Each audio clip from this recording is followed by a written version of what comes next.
इंशाल्लाह इसमें जज्बे के साथ, शौक़ के साथ, माल व जान की कुर्बानी देने को तैयार हैं भाई चंद्रशेखर के साथ। कोई भी मसला नहीं है, किसी भी तरीका विनय रतन का हो या भाई चंद्रशेखर का हो। बहुत सारी चीज़ें हमने ऐसी देखी, भाई चंद्रशेखर तो विनय रतन जी के बिना खाना भी नहीं खाते। ये भी तो प्यार मोहब्बत है। की राजनीति करते हैं, उसे हम जड़ से उखाड़ने का काम करेंगे। कैसे उखाड़ पाएंगे? ऐसा लग रहा है कि जैसे आपकी सत्ता परिवर्तन यात्रा शुरू होने से पहले वो ख़त्म हो गई। कई लोग इस तरह की बातें कर रहे हैं। आपकी पार्टी और आपके संगठन जो चलते हैं एक साथ मिलके, उनमें दो फाड़ हो गए हैं। आपके राष्ट्रीय अध्यक्ष इस तरह के आरोप लगा रहे हैं, तो ऐसे मजबूत हो नहीं है। हमारे राष्ट्रीय अध्यक्ष वो ज़मीन से जुड़े हुए नेता हैं, सड़क पर संघर्ष करने वाले नेता हैं, जन मुद्दों को उठाने वाले नेता हैं। हम उनकी नीति और जो भी उनका राष्ट्रीय अध्यक्ष जी का हमारे एक बात कही थी कि जिसकी जितनी जनसंख्या भारी उसकी इतनी हिस्सेदारी। इस समय हम पुरवालियान में मौजूद हैं। आज़ाद समाज पार्टी की मुस्लिम भाईचारा कमेटी की तरफ से एक नुक्कड़ सभा की गई है, जिसमें आसपास के क्षेत्र से बहुत सारे लोग पहुंचे थे। कई पदाधिकारी मेरे साथ मौजूद हैं। जानने की कोशिश करेंगे कि इसका उद्देश्य क्या था, क्योंकि यहाँ पर कई बातें इस तरह की हुई हैं जिनको देखकर, जिनको सुनकर ऐसा लगता है कि पार्टी के अंदर मतभेद चल रहा है। कई बार इस तरह की बातें सुनने में आई है, तो इन्हीं से जानने की कोशिश करेंगे कि ऐसी कौन सी बातें हैं जिनको लेकर पार्टी के अंदर तू मैं या फिर खींचतान चल रही हैं। तो जानने की कोशिश करेंगे। क्या नाम हो आपका? नाजिम अली। नाजिम अली, आप पार्टी के किस पद पर हैं? बस पार्टी की मोहब्बत में आज शामिल हुए हैं पहली बार। अच्छा जी। क्या लग रहा है अभी जो बातें हुई हैं, क्या इनसे आप समझे? अभी जो बातें हुई हैं, जो हमने पूरा मायना किया है इस मीटिंग का, ये लगता है कि इस पार्टी को इंशाल्लाह तरक्की होगी, बुलंद तरक्की होगी, कामयाबी तक पहुंचेंगे इंशाल्लाह। कैसे, क्यों लगता है आपको कि कामयाबी तक पहुंचेगी? इनके अंदर जज्बात, भाईचारा और भेदभाव न होने के कारण इन लोगों में मेहनत का बहुत बड़ा फल महसूस हुआ है। अच्छा, जज्बात से एक बात मेरे याद आई। कई लोग कहते हैं कि जज्बाती बात तो वैसे भी करते हैं। नहीं, ये ऐसा मसला नहीं। जो जायज़ है वही कहेंगे, ऐसा नहीं जज्बाती कोई ख्यालात नहीं है। अच्छा, तो क्या आपको लगता है कि ये अकेले अगर चुनाव लड़ेंगे तो जीत पाएंगे या सरकार बना पाएंगे? जी इंशाल्लाह। देखो, सब समाज के लोग मिल रहे हैं और लगाव है, सबको मेहनत है, ऐसी बात नहीं है। सब इंशाल्लाह इसमें जज्बे के साथ, शौक़ के साथ, माल व जान की कुर्बानी देने को तैयार हैं भाई चंद्रशेखर के साथ। आबिद साहब, बार बार आपसे मुलाकात हो रही, बार बार हर जगह प्रोग्राम में आप मिल जा रहे हैं, तो क्या ये जो बातें यहाँ हुई, पहले तो आप ये बताइए कि इसका उद्देश्य क्या था, ये प्रोग्राम जो हुआ है? इसका उद्देश्य यही था कि आपस में प्यार मोहब्बत के साथ में पार्टी को लेकर के चलना है और हर समाज को लेकर के चलना है। कोई किसी भी ज़ात बिरादरी का भेदभाव हटा करके और किसी भी तरीके के मसाइल को हटा करके एक साथ एक प्लेटफॉर्म पर के पार्टी को लेकर के चलना है, यही उद्देश्य है और यही हमने लोगों को बताया और इंशाल्लाह इसी के ऊपर काम कर रहे हैं। मोहब्बत की बात तो आप लगातार कर रहे हैं, कई बार मुलाकात हुई, आपने मोहब्बत की बातें बताई, लेकिन संगठन के अंदर क्यों मोहब्बत पैदा नहीं है? अभी जो बातें मैंने सुनी है तमाम, मुझे ऐसा लगा कि इससे ज़्यादा गुटबाजी कहीं नहीं है, किसी पार्टी में नहीं है। और आपके राष्ट्रीय अध्यक्ष हो भीम आर्मी के, वो भी लगातार चंद्रशेखर पर आरोप लगा रहे थे।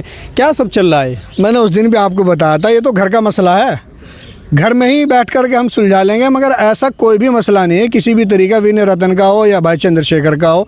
बहुत सारी चीज़ें हमने ऐसी देखी, भाई चंद्रशेखर तो विनय रतन जी के बिना खाना भी नहीं खाते। ये भी तो प्यार मोहब्बत है।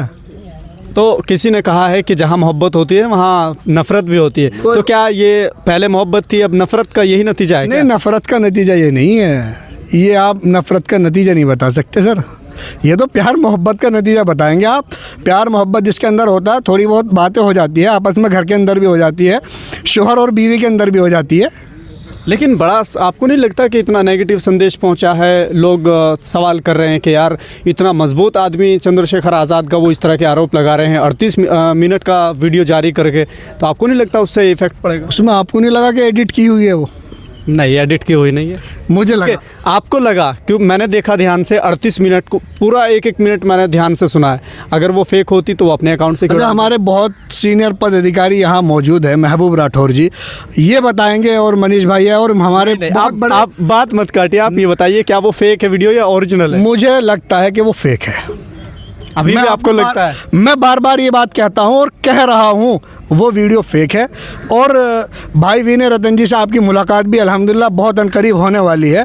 आप उनसे भी इस चीज़ का सवाल करेंगे तो वो दूध का दूध और पानी का पानी आपको आपके सामने। लेकिन अगर वीडियो फेक है तो अपने अकाउंट से क्यों डाला उन्होंने? नहीं, उनके अकाउंट से मैंने भी नहीं देखा। अरे मैं दिखा दूंगा आपको चलो यार। मुझे दिखा देना, आप मुझे दिखा देना, दिखा चलिए, देना। क्या कहेंगे, कैसा प्रोग्राम था ये? आज मुस्लिम भाईचारे का एक बहुत अच्छा प्रोग्राम हुआ। जो कुछ छोटे छोटे मतभेद थे उन्हें आपस में बैठ कर सुलह निपटा दिया गया है। और हमारा सबका एक ही उद्देश्य बना। आज हमारे कश्यप समाज के जिला अध्यक्ष जी हमारे साथ मौजूद थे कि हमें एडवोकेट चंद्रशेखर भाई को सत्ता में काबिज करना है, उनके हाथों को मजबूत करना है और हमें भाईचारा, एससी भाईचारा, कश्यप समाज के साथ भाईचारा, हर जाति के साथ भाईचारा बना के इस सत्ता पे काबिज होना है। और जो नफरत की राजनीति करते हैं उसे हम जड़ से उखाड़ने का काम करेंगे। कैसे उखाड़ पाएंगे? ऐसा लग रहा है कि जैसे आपकी सत्ता परिवर्तन यात्रा शुरू हुई, शुरू होने से पहले ही वो ख़त्म हो गई। कई लोग इस तरह की बातें कर रहे हैं। आपकी पार्टी और आपके संगठन जो चलते हैं एक साथ मिलके, उनमें दो फाड़ हो गए हैं। आपके राष्ट्रीय अध्यक्ष इस तरह के आरोप लगा रहे हैं, तो ऐसे मजबूत होगा? भाई ये सबसे पहली बात तो ये है कि हमारे राष्ट्रीय अध्यक्ष जी, हमारे घर में कोई मतभेद नहीं है। एक परिवार में छोटे से भाई भाई में भी हो जा, छोटी मोटी बात तो होती रहती है। वो बैठ के हमारे परिवार का मामला है, उस मामले को हम हल कर चुके हैं। आपको जल्द ही, जैसा मेरे बड़े भाई कारी साहब ने बताया, राष्ट्रीय अध्यक्ष विनय रतन जी से आपकी मुलाकात कराएंगे। आपको उनका पूरा इंटरव्यू कराएंगे हम। जो छोटी सी आपस में मिस स्टैंडिंग हुई थी उसे समाप्त कर चुके हैं हम दूर की सोचने वाले लोग हैं। हमें आगे अब कैसे बढ़ना है उस पर हमारी रणनीति चर्चा कर रहे हैं। तो अब क्या रणनीति तैयार हुई है? क्योंकि 27 के चुनाव के मद्देनज़र मुझे लगता है कि आप लोग मेहनत कर रहे हैं। क्या प्लान बना रहे हैं? हम एसी के नेता नहीं है हमारे राष्ट्रीय अध्यक्ष जी, वो ज़मीन से जुड़े हुए नेता हैं, सड़क पर संघर्ष करने वाले नेता हैं, जन मुद्दों को उठाने वाले नेता हैं। हम उनकी नीति और जो भी उनका राष्ट्रीय अध्यक्ष जी का हमारे एक बात कही थी कि जिसकी जितनी जनसंख्या भारी उसकी इतनी हिस्सेदारी, हर जाति हर वर्ग को हमारी पार्टी में हिस्सेदारी मिलेगी। उसी को लेकर हम लोगों के घर घर जाएंगे। क्योंकि हम तो भाई ज़मीन में बैठे काम करने वाले लोग हैं। हमें कहीं ज़रूरत नहीं है कि हमें कोई मान लो कोई कुर्सी बिछाए मंच करे, मंच की आवश्यकता नहीं हमें। हम तो अपनों में हमारे लोग हैं, सब मेरे देश के नागरिक हैं। अपनों के नीचे बैठ के भी बात करेंगे। हम घर घर तक पहुँचेंगे और पार्टी की प्रत्येक नीति को घर घर तक पहुँचाने का काम करेंगे। चुनाव से पहले हर पार्टी लुभाने की कोशिश करती है, हर समाज को अपने करीब लगाती है, लेकिन जैसे चुनाव होता है तो फिर साइड कर देती है। तो अब तक जब कांग्रेस को देखा, समाजवादी को देखा, दूसरी पार्टी को देखा, चाहे वो लोकदल हो, जितनी भी पार्टियाँ आई, बसपा हो, सबको देखा, तो आज़ाद समाज पार्टी पे लोग इतनी जल्दी भरोसा कैसे करेंगे? भाई आपने देखा होगा हमारे 2 साल की मेहनत भी, शायद वो एक हीरो हैं।